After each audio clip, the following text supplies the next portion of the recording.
मेरे पिताजी स्वर्गीय विष्णु प्रसाद गुप्ता जी कहा करते थे कि बेटा जननी जन्मभूमिश्च स्वर्गादपि गरीयसी।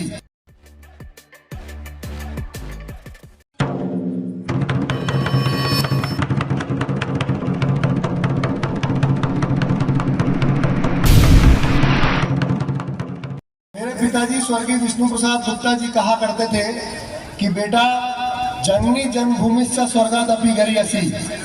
जो अपनी जन्मभूमि होती है वह स्वर्ग से भी बढ़कर होती है। और मेरे नेता इस राज्य के पूर्व मुख्यमंत्री भूपेश बघेल जी ने मुझे उस धरती की सेवा करने का मौका दिया। इसके लिए मैं उनको हाथ जोड़ करके धन्यवाद ज्ञापित करता हूं। और मैं आप सबको धन्यवाद ज्ञापित करता हूं कि आपने अपने बेटे को इतना प्यार, इतना साथ और इतनी ताकत दी कि आज इस नगर पंचायत चुनाव को लड़ाने के लिए विपक्ष से इस राज्य के मुख्यमंत्री को, उनकी पत्नी को, जिलाध्यक्ष को और पूरे भारतीय जनता पार्टी को कुनकुरी में घर बनाना पड़ा है। साथियों, मेरे पास जो पूंजी है वो आपके प्यार और ताकत की पूंजी है।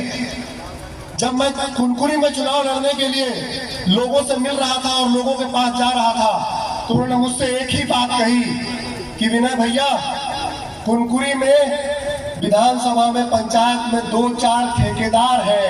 अब आजकल वो कुनकुरी चलाते हैं। कुनकुरी की 11,000 जनता को वहां कहीं जगह नहीं मिलती है। मुझे पीड़ा हुई और मैंने तय किया कि मेरे नेता ने मुझे जो जिम्मेदारी दे करके भेजी है, मैं अगर कुनकुरी नगर पंचायत में आप लोगों का आशीर्वाद पाऊंगा तो मैं कुनकुरी नगर पंचायत को 11,000 जनता के हिसाब से चलाऊंगा। साथियों,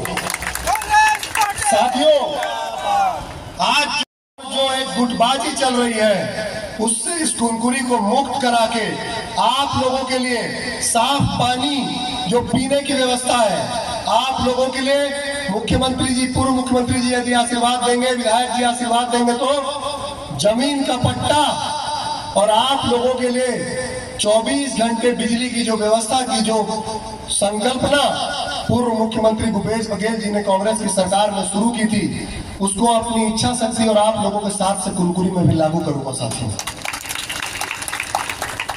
सारे लोग जो यहाँ कुनकुरी के खड़े हैं उनको पता है कि क्या हो रहा है। मैं आपको 1-2 उदाहरण इस मंच से आज बता देता हूँ कि चौरसिया गली में वार्ड नंबर 5 में एक नाली बनी, महीना नहीं बीता नाली टूट गई। यहाँ कई वार्डों में पुरानी नालियों को साफ करके उसके ऊपर ढक्कन लगा दिया जा रहा है। और सबसे महत्वपूर्ण बात बताता हूं ताकि मेरे मुखिया, मेरे नेता को ये बात पता चले कि कुनकुरी में चल क्या रहा है।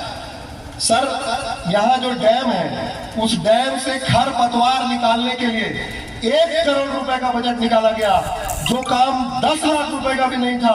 और उस 1 करोड़ रुपए के बजट से भाजपा के जो कार्यकर्ता पहले मोटरसाइकिल में चलते थे वो आज 30-30 लाख की गाड़ियों में चल रहे हैं और जनता जमीन पे खड़ी है और उनके लिए बोलने वाला कोई नहीं है। तो मैं कुनकुरी की जनता से यह आशीर्वाद चाहता हूं कि जो कुनकुरी में भय, भ्रष्टाचार और कमीशन खोरी का एक पूरा तंत्र चल रहा है, यदि आप सब आशीर्वाद देंगे तो आपका ये बेटा कुनकुरी को ईमानदारी से आपके सपनों को साकार करने के लिए काम करेगा। भैया जिंदाबाद, जिंदाबाद, जिंदाबाद। मैं इस बात के लिए पूर्व मुख्यमंत्री भूपेश बघेल जी, यूडी 4 महीने से लोगों को चना नहीं मिल रहा है। कुनकुरी विधानसभा में पिछले 4 महीने से सफाई कर्मियों को उनकी तनख्वाह, उनका वेतन नहीं मिल रहा है। और कुनकुरी में जितना काम निकलता है, जितनी ठेकेदारी निकलती है, विकास का जितना काम होना होता है,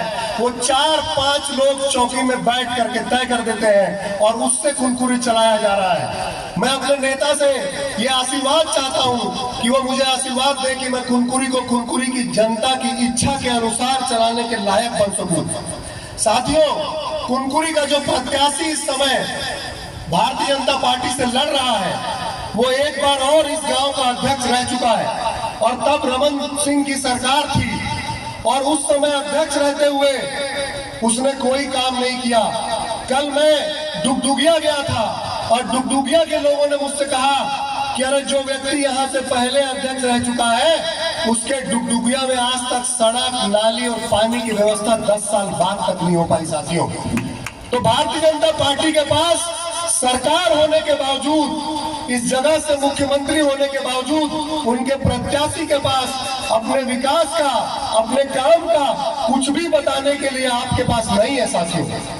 तो मैं जब आपके बीच आया तो मैंने ये तय किया कि इस कुनकुरी में